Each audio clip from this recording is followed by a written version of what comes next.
ಜೋರಾಗಿ ಮಾತಾಡಿ. ಎಲ್ಲರಿಗೂ ನಮಸ್ಕಾರ. ಇನ್ನು ಸ್ವಲ್ಪ ಮುಂದೆ ಬಣ್ಣ, ಇನ್ನು ಸ್ವಲ್ಪ ಮುಂದೆ ಬಣ್ಣ. ನಿಮ್ಮ ಹೆಸರು, ವಾರ್ಡು ಎಲ್ಲ ಹೇಳಿ. ನನ್ನ ಹೆಸರು ತಾಸಿಫ್ ಖಾನ್ ಅಂತ ಹೇಳ್ಬಿಟ್ಟು ವಾರ್ಡ್ ನಂಬರ್ 10ರಲ್ಲಿ ಸ್ಪರ್ಧೆ ಮಾಡೋದಕ್ಕೆ ಕಾಂಗ್ರೆಸ್ ಪಕ್ಷದಿಂದ ಟಿಕೆಟ್ ಕೊಟ್ಟಿದ್ದಾರೆ ನನಗೆ.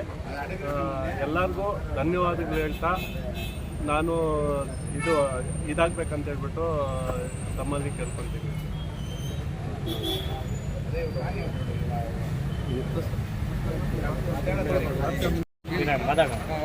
ತಾಸು ಪರವಾಗಿ ನಾವೆಲ್ಲ ಒಂದಾಗಿ ವೋಟ್ ಹೋಗ್ಬೇಕು ಅಂದ್ಬಿಟ್ಟು ನಾವೆಲ್ಲ ತೀರ್ಮಾನ ತಾಸು ಪರವಾಗಿ ಕಾಂಗ್ರೆಸ್ ಪಕ್ಷ ಪರವಾಗಿ ಟಿಕೆಟ್ ಕೊಟ್ಟಿದ್ದಾರೆ. ಅದ್ರ ಪರವಾಗಿ ಬಂದಿದ್ದೀವಿ. ಮೆಸೇಜ್ ಹೇಳ್ಬಿಟ್ಟು ನನ್ನ ಹೆಸರು ಗಿರೀಶ್ ಕುಮಾರ್ ಅಂತ, ಆರ್ಜನಹಳ್ಳಿಯಿಂದ. ನಾವೆಲ್ಲ ತೀರ್ಮಾನ ಮಾಡಿಕೊಂಡು ಕಾಂಗ್ರೆಸ್ ಪಕ್ಷಕ್ಕೆ ವೋಟ್ ಹಾಕಬೇಕು ಅಂತ ಹೇಳ್ಬಿಟ್ಟು ಅವ್ರ ಪರವಾಗಿ ಏನು ಅಸಮಾಧಾನ ಏನಿಲ್ಲ ನಿಮ್ಮ ಇದರಲ್ಲಿ ವಾರ್ಡಲ್ಲಿ? ಯಾವುದೇ ಅಸಮಾಧಾನ ಇಲ್ಲ. ಎಲ್ಲರೂ ಒಗ್ಗೂರ್ನಾಗಿ ಬಂದು ವೋಟ್ ಮಾಡ್ತಾ ಇದ್ದೀವಿ. ಹೇಗಿದೆ ಅಣ್ಣ? ಚೆನ್ನಾಗಿದೆ. ಗೆಲ್ತೀರಾ? ಎಲ್ಲ ಇವ್ರ ಪರವಾಗಿದೆ. 100% ಗೆಲ್ತಾರೆ. ಕಾಂಗ್ರೆಸ್ಗೆ ಬೆಂಬಲ ಇದೆ. ಕಾಂಗ್ರೆಸ್ಗೆ ಬೆಂಬಲ ಇದೆ.